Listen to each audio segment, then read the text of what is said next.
di mana pada hari ini kita telah mengadakan 2 dalam 1, iaitu sidang pemerkasaan dan juga forum sempena Hari Kemanusiaan Sedunia.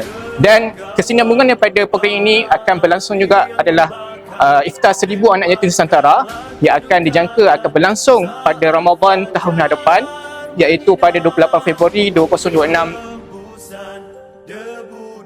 Antaranya saya ringkas anak Gaza ini kehidupan.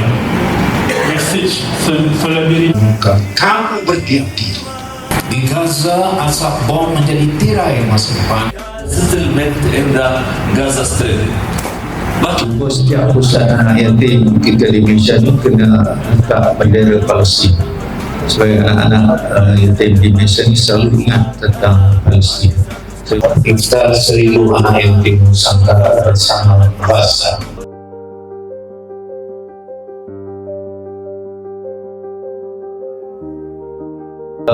Human Rights Day ni kan kita kaitkan dengan sokongan sepenuh.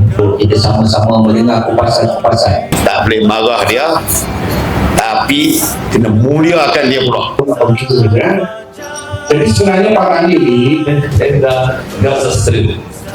But we believe anak yatim ini, tetapi yang agak lebih istimewa ialah kerana kita kaitkan dengan anak Gaza.